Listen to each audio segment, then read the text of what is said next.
Always check you're not muted. Hello everybody, good evening and welcome to the United Stands. I'm Mark Goldbridge and this is your latest Manchester United transfer news.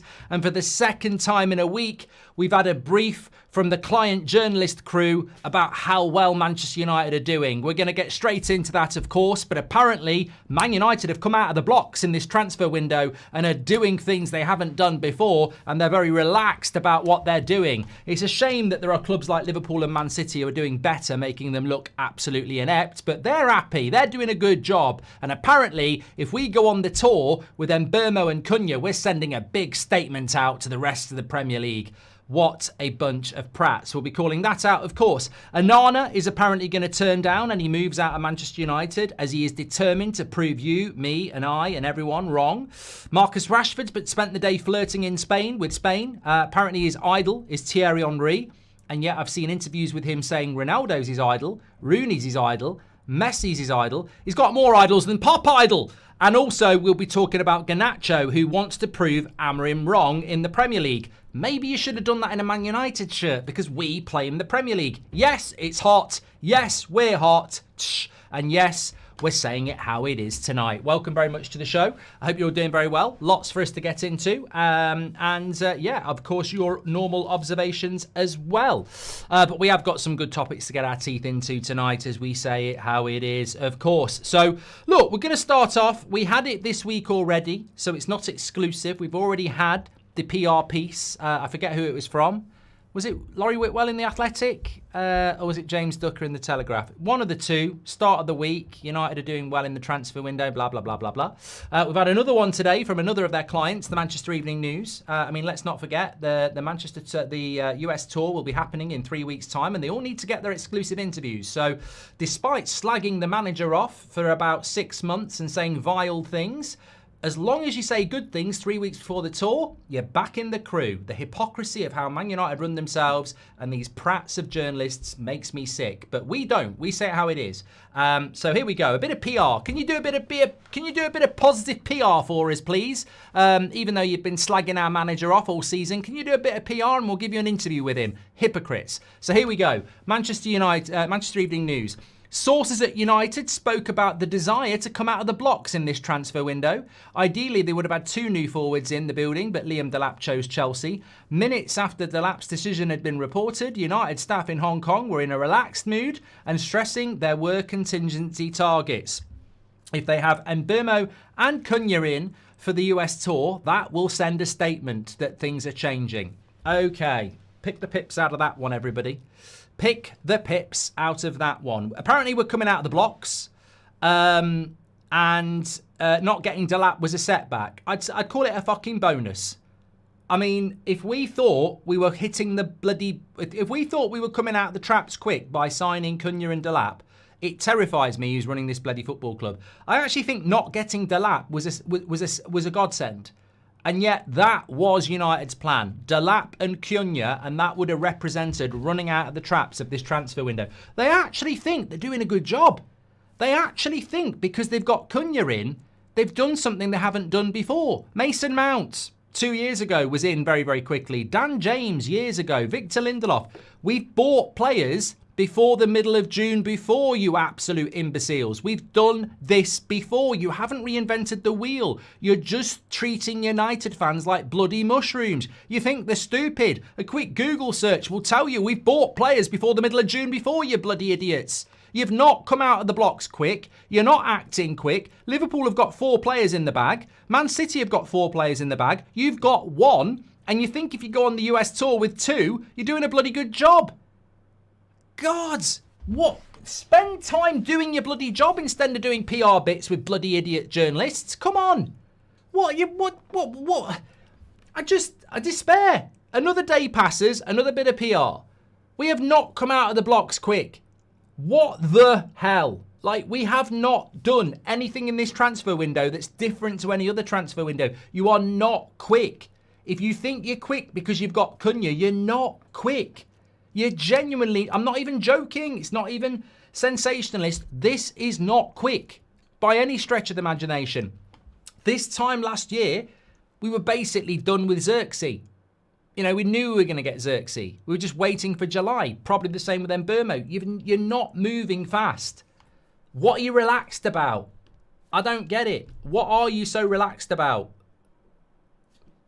Somebody tell me, because I'm confused. The only thing we've had this week is 2 bloody PR hits about how well we're doing. We have people running our football club who I wouldn't let run a tap. The Glazers know about as much about football as my dead dog I had as a kid that didn't even know anything about football. I don't think it ever saw a TV. Was always in the bloody garden, running around. Never came inside. Doesn't know what a TV is. Never knew what football was. That dog knew more about football than the Glazers. So you're trying to spin football fans who know about Man United and know about football from people who don't know about football. Oh, we're doing a great job. Let's put a PR article. I mean, shame on the journalists who write it. I mean, how do you sleep at night? Just have a pint of Horlicks or something. You're writing shit. We haven't come out the blocks at all. We're not doing well. It's not a statement if we go on tour with Cunha and Mbeumo. It's 2 signings for a team that's fucking rubbish. Liverpool are champions and they want to buy 5 players. Man City finished 3rd and they want to buy 6. Arsenal finished 2nd and they want to buy 3. We finished 15th, lost to Spurs in a cup final, the worst Man United Premier League side ever, and we're meant to be sending a statement with 2 new signings on tour. Come on. You know what? I want United to move forward. I want Man United to move forward, but come on. It's not a statement to sign 2 players for that shit. It's the worst Premier League side we've ever seen from Manchester United. We finished 15th. And that was only because we scammed a result against Villa, who inexplicably played shit on the final day. Even 15th feels like we cheated. We're rubbish. But signing 2 players is a statement. Oh, you know what? I've got to be honest, though, to be fair, I'm being a little bit harsh here. Because, you know, when I think about last season, all I ever said all season was we just need 2 number 10s. It's the only problem in the team. If I said it once, I said it a million times. All we need are 2 number 10s. We've all said it. You know, every week, every minute of every United Stand show, polls and everything. All we need is 2 number 10s and we'll be absolutely fine. That's all we need. Get Cunha and Mbeumo in and we'll be fine. We'll be winning the bloody Champions League at this rate. 2 number 10s. Forget striker, forget the goalkeeper, forget the fullbacks, forget the centre-backs, forget the midfield. All we need is 2 number 10s and we will be fine. And then, I think we suffer. I think we suffer as United fans. I feel the despair. I feel the, frustration. Because we're run by prats. They're so they're such prats. Oh. And, obviously people go, they're never going to give you an interview. Well, I've been doing it 10 years. I don't give a toss. I'd love an interview because I'd love to get them in a one-on-one and actually try and figure out what they're trying to do, because all I've seen is 10 years of being proven right, that we've got people in charge who haven't got a bloody clue. And people can say it's toxic, this, that and the other. We've been doing this for 10 years. 10 years we've been calling out crap owners and they're still crap. They still haven't got a clue. This isn't predictive moaning. It's strategic. It's based on fact. We've done this so many times. I tell you what, it's really hot in the UK today. I've got a t-shirt on. I feel a bit hot. I remember doing this 8 years ago. It's a different house. Feeling hot and sweaty on a Saturday night, talking about how shit we are at transfers. It's so repetitive. God. Oh, God. It's so bloody repetitive. It really is. Slow, inadequate, can't sell players, take ages to buy players, don't get them in quick enough, ruin the next season, but put spin out that we're doing a really good job. The issue is, they're a dying breed. The United fan that used to sit there and go, it's only the 21st of June, the window doesn't close until August the 31st, there's plenty of time, stop moaning, we will still get deals done, there's plenty of time to sell players and buy players. They don't exist anymore. They don't. They're like, David Attenborough's talking to them.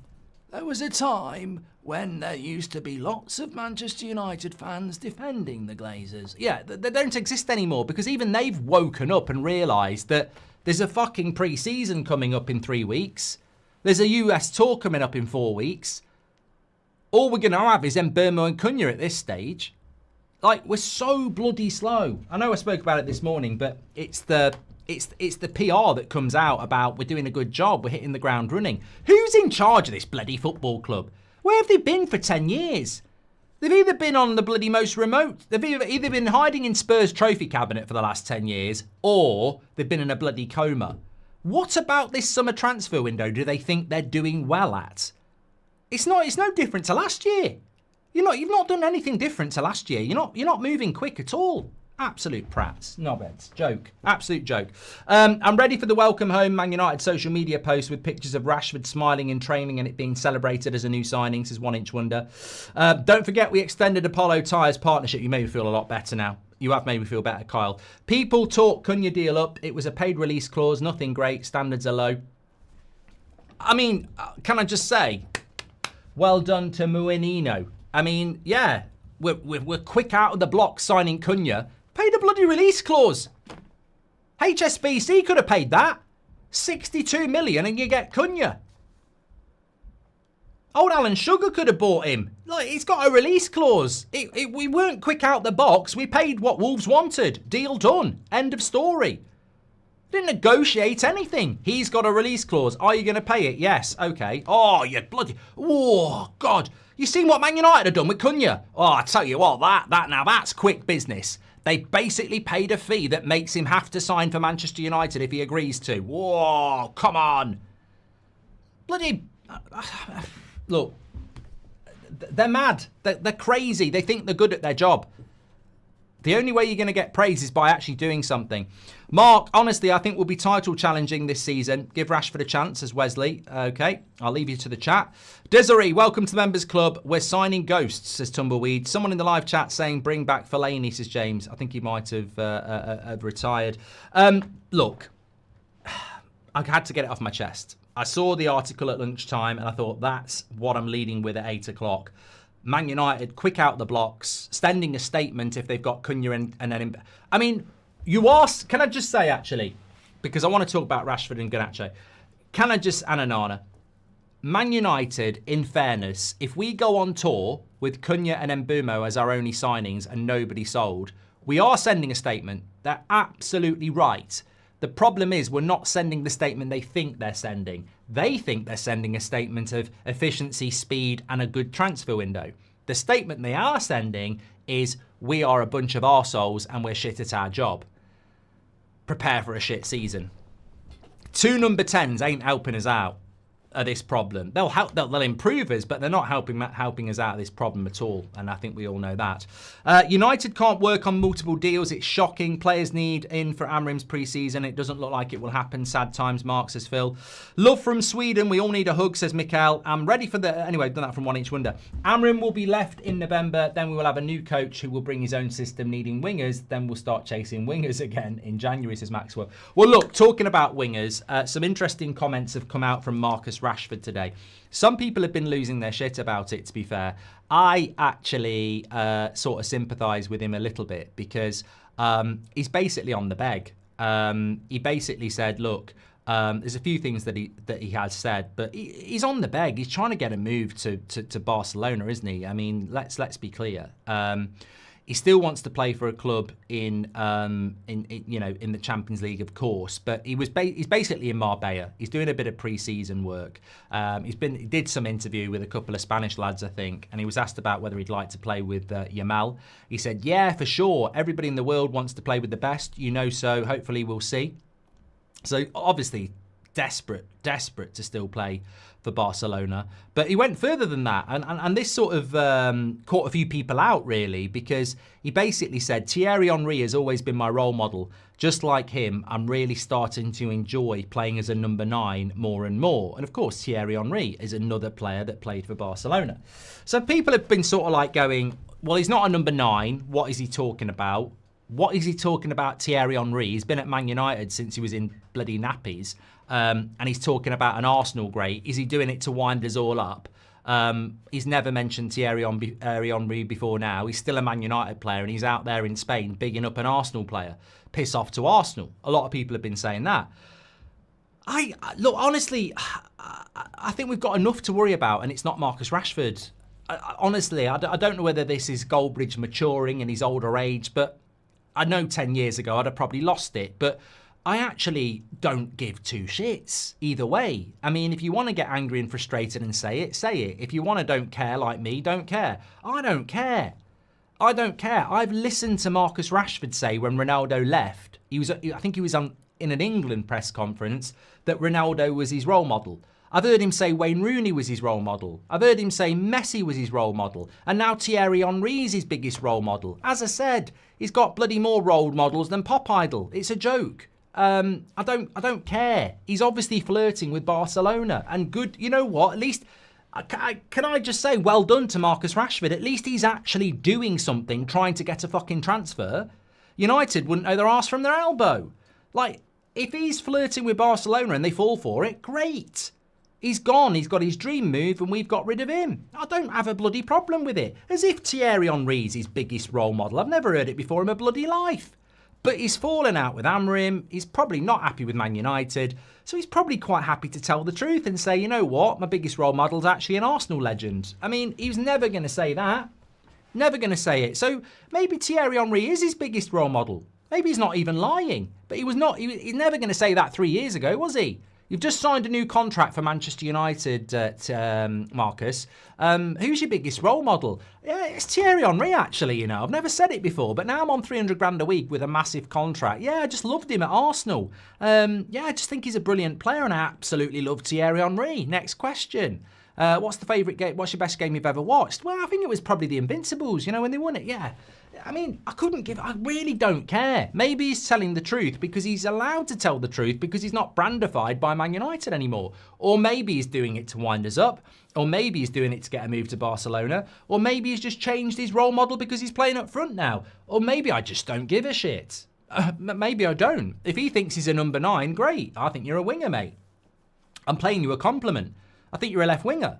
I don't think you're a centre forward. I think you're crap at holding the ball up. I think you've got no physicality. I think you're easy to bully. I think you're good with the ball over the top, but I think you're better as a winger. I know you did okay for Villa as a 9, but I think you're a winger. I think you're best as a winger. I think you're best as a left forward. But if you think you're Thierry Henry up front, that's great. You go. That's what it's all about. 2025. Anything's possible, isn't it? I just hope that being in Spain. I mean, look, somebody said Rashford's out in Spain doing a Peter Odemwingie. Can you remember Odemwingie on transfer deadline day? I think he played for West Brom and he wanted to move to QPR. And he drove himself down to QPR. And neither QPR or West Brom were anywhere near doing a deal. And he turned up outside in his car thinking he was going to sort a transfer out. Wasted the petrol.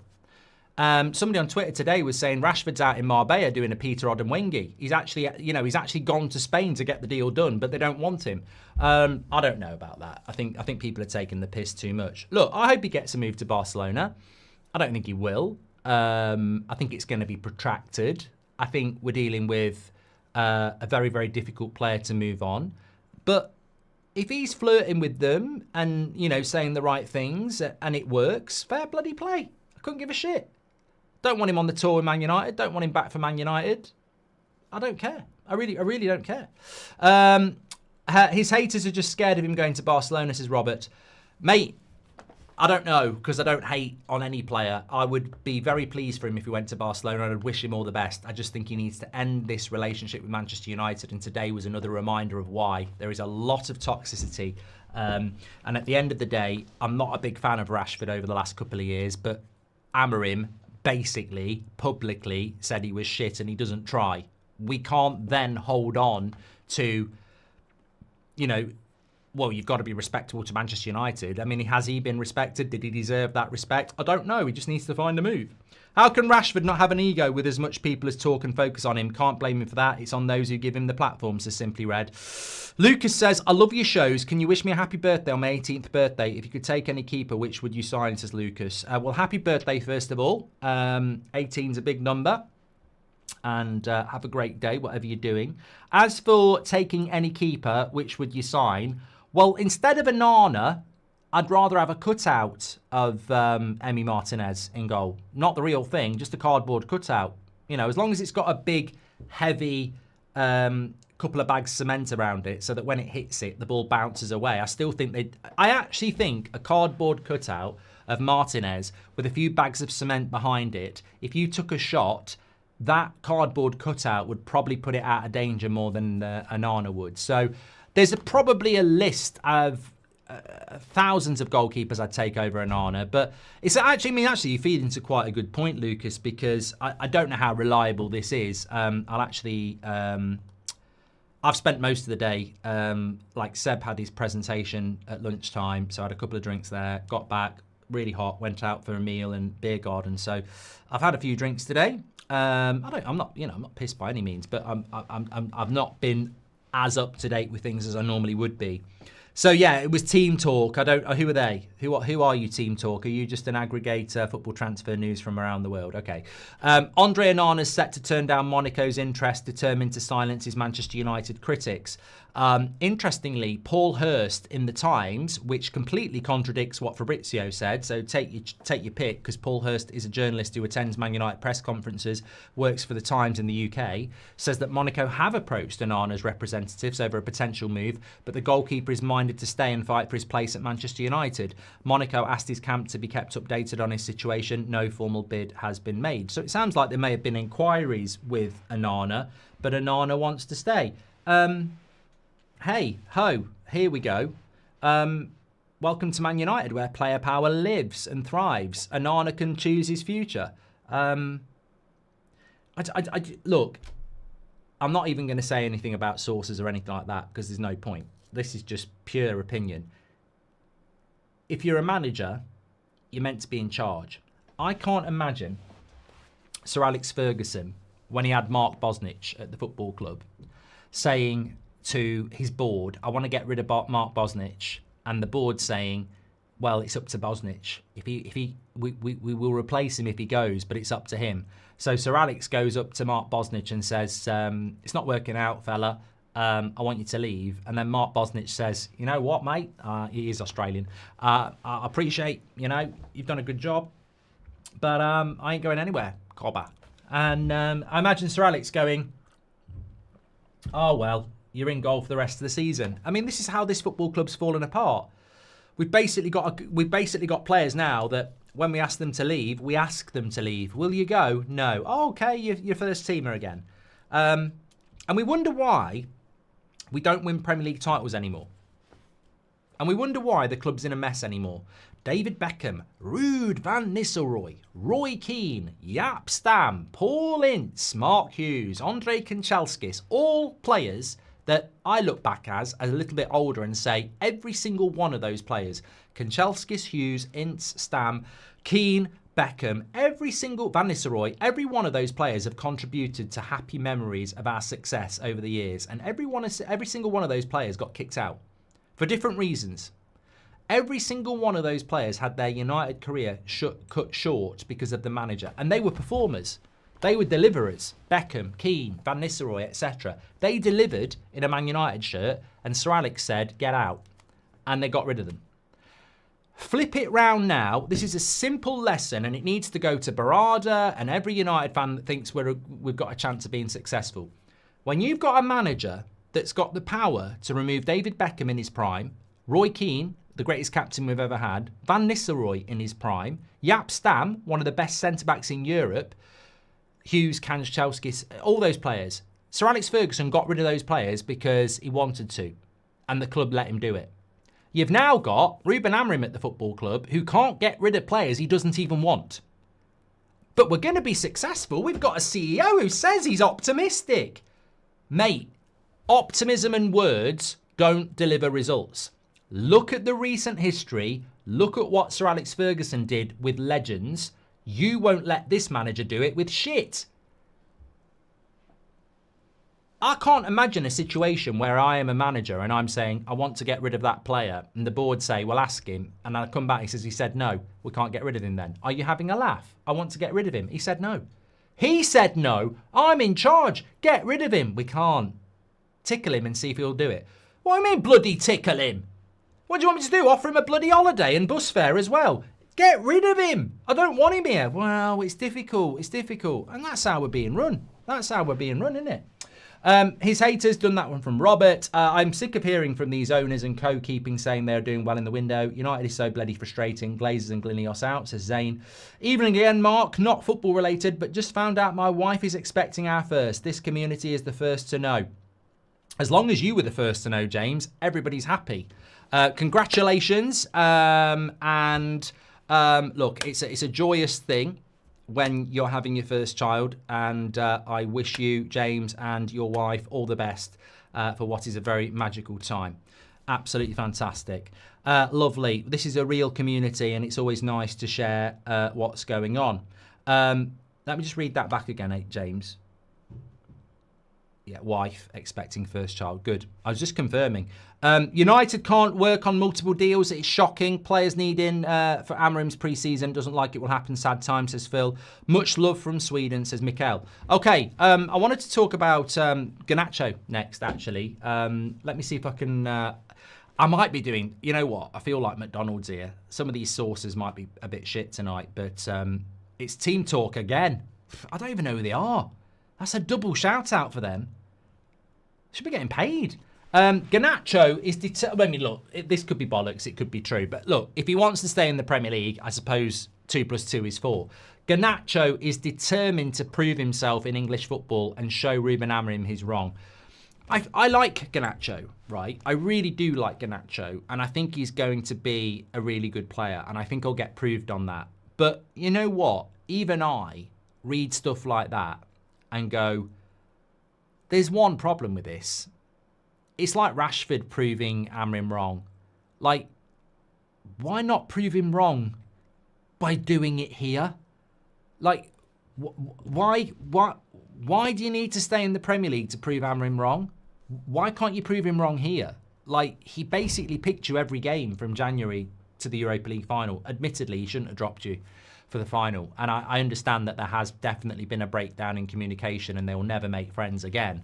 But I do... Why are you proving Amorim wrong in the Premier League when you could have done it at Manchester United? Like, obviously you've fallen out over something, and surely that thing that you've fallen out about, if you want to be successful in the Premier League, well, this was the club to do it in. Yeah, I mean, this for me would be a reason why I'd say I'm not selling you to the Premier League. But beggars can't be choosers. We need that money, don't we? But I just always like... It's always these players that... And I don't think Garnacho's underperformed as much as a Sancho, definitely. But I always find it like... I've had it in work. I've had it in work, and I've had it with ex-partners as well. They leave or you break up, and they seem to spend the next couple of years almost obsessed with you, trying to get in your head, trying to prove you wrong. And I always look at it and I go, fair play, you're doing a bit better now. You should be praising me, because you're actually doing things that if you'd done them when you worked for me or we were going out. I didn't go out with any of my ex-employers. I'm going across my whole life here. It's like the person who changes themselves to prove you wrong when actually you parted ways because you weren't doing the thing that you're doing now. Why have you got to prove us wrong? Why does it take us parting ways for it to click in your head? Why couldn't it click in your head when we were together? Because the reason you're not with us anymore is because you failed. But now you're leaving and, oh, I'm going to get motivated. So you should be thanking Man United, really. You shouldn't be motivated by us getting rid of you. Why can't you do it? I just find it a weird way for a player to behave that, oh, I'm going to prove them wrong. What was it about 200 grand a week that you didn't want to do it for us? What sort of mentality is it that you need to be motivated by being kicked out of Manchester United? You were at Manchester United living the dream and you didn't deliver. I wouldn't sell Garnacho to a Premier League club, but I don't know whether we're in the comfortable position to do that or not. I wouldn't do it. I think it's different to Sancho. And I didn't agree with his letting Sancho go to Chelsea last year, but I think Garnacho's a completely different thing. He's still 20. He's still got loads of development in him. I would rather he was in a different league, out of sight, out of mind. I don't like the idea of him being in the Premier League because I think it could bite us in the arse. And the one thing about Garnacho is he doesn't get injured. He's always available. And if he's motivated by proving Man United wrong, I think that's a very dangerous thing. I do agree with Jeff, though. There is a toxic environment at Manchester United. And I don't know how you change it because as much as people love Bruno and Maguire and Luke Shaw and all these players, they are part of that environment. I don't think they're toxic, but they have been there a long time, and we've still had what I'm trying to say is, people think that we can cleanse this toxic environment. Bruno's a good lad. Maguire's a good lad. They've been there for years. It's still been toxic. So if good lads can be part of a toxic environment, then what? How do you change it? What is the problem in Man United's dressing room? Because apparently it was Rashford. Rashford left in January, it's still been shit. Apparently it was Sancho. Sancho went in the summer, it was still shit. What is the cause of the toxic nature? I know 100%. I know 100% why Man United's dressing room's toxic. And you can throw all the names you want. I know exactly why it's toxic. I've spoken to people. I'm sure you have. I'm sure you've read articles. I know why the dressing room is toxic at Manchester United. I didn't know for a long time. I suspected it, but I 100% know what it is. And it's not a player.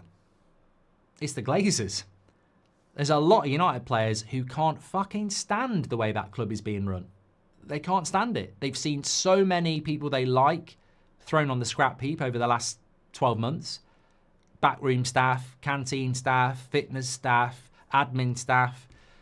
These are human beings. There are relationships there. The Glazers are never there. There's no relationship with the owners at all. And that's why the club is so toxic, because guess what? The club rots from the top to the bottom. And that's why we've got so many problems at Manchester United, because like you, the players see exactly what you see. They probably see more. They're probably more aware of what's going on at the club than you are. They'll witness, we can't afford this, we can't afford that, we're cutting this, we're cutting that. So it's very hard to go into a workplace and be motivated when the people who are running it are such, are the Glazers, basically. But yeah, there's not, as I said, Bruno Fernandes, Harry Maguire, they're good lads. But they've been there for 5 years each. Have we been a good club for 5 years? Doesn't matter whether you've got good lads, experienced lads in the dressing room. We'll still be shit on the pitch. We were shit last year. Maguire and Bruno were fit for most of the season. They played quite well. We were still shit. Casemiro's a good lad. Still shit as a team. It's not about removing the Pogbas, the Rashfords, or the Brunos or whoever. The club is rotten from the top to the bottom, and that's why it fails on the pitch, because there's a lot of people that are just really disillusioned and not motivated. There is not much of a relationship between the board and the players, and there hasn't been for a very long time. And I tell you what, just on that, riffing a little bit, I'm not actually convinced that there's much of a relationship between Amorim and Radcliffe, or Amorim and Joel Glazer, or Amorim and Barada. I don't actually think it's a warm working relationship. I look at other clubs and I think, for all their problems, I think Pep's very in tune with the Man City board. For all their problems, I think Arteta is very in tune with the Arsenal board. Same with Liverpool. And look at those three. They're the three best clubs in England. At Man United, I don't actually think Amorim is in tune with Barada or Sir Jim. I don't think there is at all. And I think until we start to see that, I don't think things are going to change. I genuinely think when you go to work in the morning, if you feel empowered, respected, and part of a vision, you get better work. If you go into work on a Monday morning and you're working for people that are mercenaries and bad at what they're doing, you're demotivated, you're bitching, you're not working as hard. Kevin says, gossip, Mark, no proof. Kevin, I hate to remind you, this is the United Stand, 10 years, biggest Manchester United fan community in the world. 90% of it's conversation, therapy, and a community. We're not Sky Sports. I don't profess every piece of conversation to be based on fact and knowledge. What I will say to you is fact and knowledge from people I know at the club that they're not happy, especially the last 12 months. The amount of people that have said this is the lowest they've ever felt at Manchester United. It was even Bruno Fernandes about 3 weeks ago. There was a story about him taking a couple of ex-employees out for dinner who'd been sacked. That's the captain of the club. Not happy with the way that they've treated people. I know for a fact the way that David De Gea got removed from the club had a big impact on how badly United did that next season with Ten Hag. There was a lack of trust and respect for Ten Hag after what he did to David De Gea. And lo and behold, you know, we had a shit season, an absolute shit season. Miraculously managed to win the FA Cup, but look, come on. I mean, Coventry we should have lost. Liverpool was a madness as well. And in the final we played well. But yeah, look. You can't have the worst Premier League season by a long, long way and not understand that fundamentally I'm not making excuses. Some of our players are not good enough, they're not capable, but there is also a massive lack of morale and confidence in that team in relation to the vision of the football club. Gyokeres strikes me as the transfer every window that we need desperately but never get. This year's De Jong, Sancho, Darwin, need him over the line, says AJ. I mean, look, on Gyokeres, we are 2 weeks tomorrow from what I was told was that Gyokeres was red hot from somebody I would trust. I refuse to sit here and say it's not going to happen because 2 weeks ago and up until the following week, I was very confident. I think we went as high as 70%, didn't we, on the hotometer? So I'm not going to rule it out, but I would say that my honest assessment of this transfer window is it's very reminiscent of every other transfer window. So you're probably not wrong that it feels a little bit like all those deals that we don't get done. Going for Emi Martinez may end up being another costly mistake. 40 million for a goalkeeper, possibly on the decline and a hothead. We're not going for him class of 99. I mean, it's completely and utterly his agent pushing that. We're not going for him because Onana won't leave. We can't buy any goalkeeper when Onana says he's staying. Mitesh says Wilcox is a prat if he thinks he's had a good window. I mean, look, I'm quite defensive of Jason Wilcox. I mean, I know he's an ex-Blackburn and Leeds player, which you know quite rivals of ours when he used to play, and also worked for Manchester City.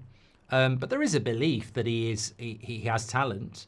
I think it's a very difficult job for him. I mean, at least Dan Ashworth was a director of football.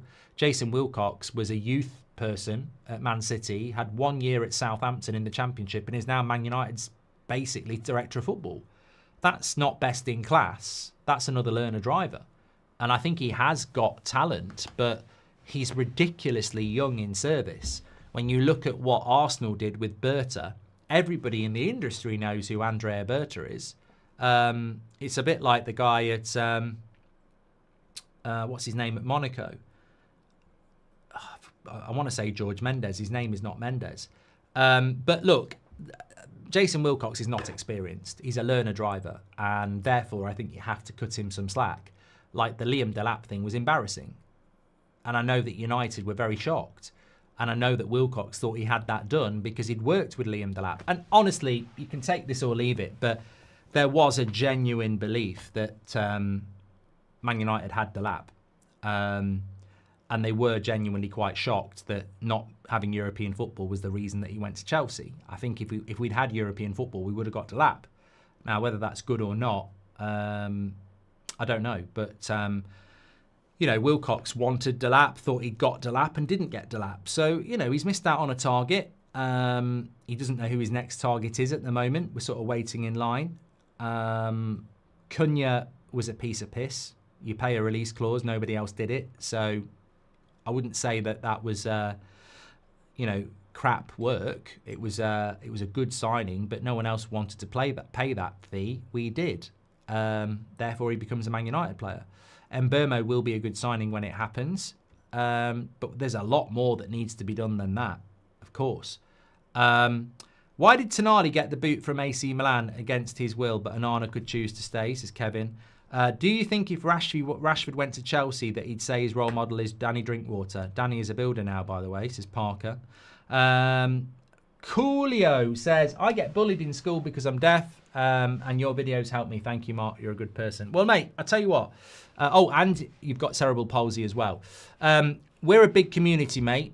And I'm sure that everybody in this community, if we were at your school on Monday morning, we'd all have your back. So that's one thing. Secondly, you shouldn't be getting bullied. So what are your supporters in, around you, school, doing about it? Because you shouldn't be getting bullied. So, you have all our support. I'm glad you're part of this community. And as little or as much as that helps, we've all got your back. But somebody at that school needs to fucking sort it out, because you shouldn't be getting bullied. There we go. Cunha would have eaten his own right arm to sign for us. Loved the signing, but even Matt Judge could have signed him. Ineos out, says the Boffman. Thank you very much for that as well. What's happening with Mbeumo? The same thing that was happening 3 weeks ago. Nothing. I mean, basically, David Ornstein said Mbeumo to Manchester United, and that was it.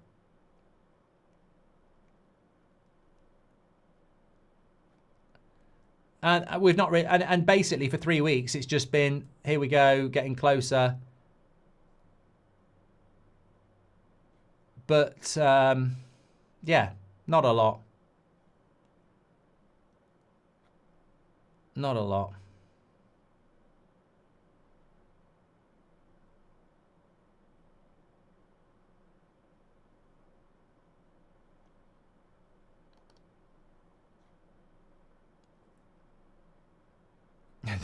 I'm just looking on social media. Loads of people are taking the piss out of Rashford, saying his role model's Thierry Henry. Look, look, this is a community. Everyone's entitled to their own opinion. Nothing I can say is going to change that. I just don't care. I just don't care. If anything, I find it funny because he's been at Man United since he was a kid. He's never said that Thierry Henry is his idol. And that might be because at Man United he wouldn't get away with saying it, and he's now telling the truth. I don't care, honestly. I really don't care. It makes very little difference to me. Ultimately, if he's trying to get a move to Barcelona, I hope he gets it. But signing Cunha and Mbeumo isn't making us have a good transfer window. We've constantly heard, for what feels years, that we've got to sell to buy. When are you selling? Like, Garnacho is the easiest sale we've had in years. Like, we very rarely sell for good money. McTominay we got reasonable money for. I think Dan James we got reasonable money for. Beyond that, in the last 10 years, we very rarely sell for good money. Garnacho is the easiest. I mean, Garnacho is going to be our best sale since Ronaldo, isn't he? I mean, Di Maria, we did get 44 million, but we had spent 60 on him the year before. So Garnacho is an absolute piece of piss sale. And here we are, nothing's happening. He's not in talks with anyone. Didn't get picked for Argentina.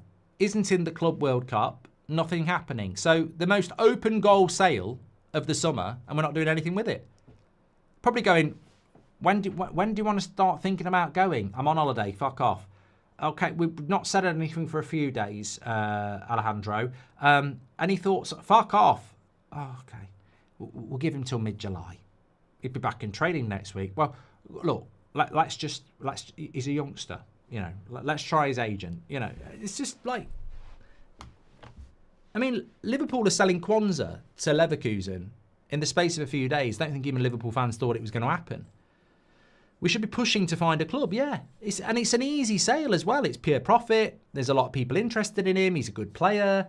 We're letting him go because he's fallen out with Amorim. Like, he's a good player. And nothing's happening.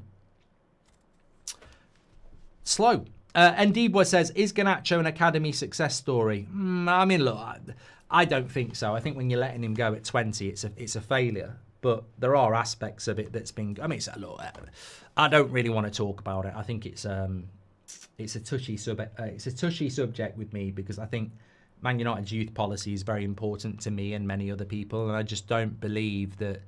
I think back about some of the good things he's done, like when he came on in the FA Cup final where we lost to Man City and we were shit, and he came on for the last 20 minutes and was a breath of fresh air. I look at, like, you know, obviously there's been goals like that one against Everton, but there's been some good performances. If you'd have told me at that point we're going to sell him at 20, I'd have gone, what the bloody hell's going on? And this is post the Glazers selling some of the club. What are we doing? But you know what? Sir Jim and co get a stonk on about Chelsea. They're obsessed with Chelsea. I don't know why, but they're obsessed with Chelsea. Chelsea sell youth players for profit, and then they can buy loads of other players. We better do it. We want to do it. We're obsessed with Chelsea. We're obsessed with a club that doesn't win Premier League titles at the moment. So that's why we're doing this. Mainoo ain't going. Don't bring Mainoo in. Let's not bring the mood down. We're not going to sell Mainoo. Like, I think Mainoo's out in the States training with Yoro at the moment. We're not going to sell Mainoo. I tell you what's going to happen with Mainoo, and I've said this since January when it first came out that Man United might sell Mainoo and Garnacho. I did say this, and many of you agreed with me. I said we're never selling Mainoo. What I think's going to happen is in this transfer window, January, or this transfer window now, we will announce a new deal with Mainoo. And we will do it around a time when people are getting frustrated with incomings. And it will be like a new signing. And we'll probably give him the wage he wants. So let's wait and see. But I don't want Mainoo to go anywhere anyway. But I'm absolutely convinced that Mainoo, new contract, will get released at some point in this summer transfer window, and it'll be like a new signing. And they'll go, look, Mainoo's signed, and everyone thought he was going to leave. No one thought he was going to leave. You leaked he was going to leave. No one actually believed it. We all thought you were going to do this. Pretend he was leaving, announce a new contract, so it's like a new signing. And I'm absolutely convinced that's what's going to happen. There is no way Mainoo is leaving this football club. Absolutely no chance. But that new contract will be announced in the transfer window. I'm convinced about it. Thank you, Mark. And I can understand Mark's alive by having subtitles, and my auntie is a tech wizard. The schools say they will do something, but never happens. Well, shame on them, Coolio. Is Garnacho an academy success story? I've done that from Andibois. You can sign any Premier League team number 9. Who do you want, Smelmo? I like these sort of questions. I would say Isak for Man United. I mean, Haaland works, but I think I would go for Isak over Haaland, because I wouldn't be completely confident about the supply line. Haaland's a supply line striker, and I know we've got Cunha and I know we've got Mbeumo, but I wouldn't be 100% about the supply line. So I'd go Isak for me. Would you take Thomas Partey on a free? No. There's just something about him I don't want. Maybe it's an age thing. Maybe it's something else. Mbeumo was more respectful to Arsenal and Newcastle by telling them the truth, but Gyokeres prefers to keep us as an insurance policy, says Hossa. Yeah, but, you know, I think that ultimately Gyokeres wants to go to Arsenal and they might not want him. So Mbeumo knows that we want him. So Mbeumo can say, I'm going to Man United, I want to go to Man United, because he knows that we want him. With Gyokeres, he doesn't know whether Arsenal want him yet, does he? So he's got to keep his options open. So it is a little bit different. Soren says, I've just walked past Gyokeres here in central Copenhagen. He was out for dinner, but had stepped away to take a call, probably concerning United. Didn't want to press him for answers. Soren, that could have been one of the best comments in weeks. And it actually ended up reading like a Fabrizio Romano tweet. It starts off like you think something big's going to happen, and then you realise there's just no news. So you saw Gyokeres, and you never asked him anything. That's basically the update. I can't help but feel a little bit dissatisfied. Bounty Hunter says, hope you're well. How do you stay sane? Balance. Balance. The Angry Jawa says, I missed the intro. So did everybody because I was muted for about 30 seconds. What's your prediction of this window at the first of the month? Optimism versus pessimism. Does Ineos still back the gaffer? First of the month, July. July. 1st of July, Mbeumo. I would expect that. I wouldn't expect anything else. We're not going to pull a deal off in 10 days. We can't do that. So we're not in talks with any striker at the moment. We're not in talks with any goalkeeper. We're not in talks to sell anybody.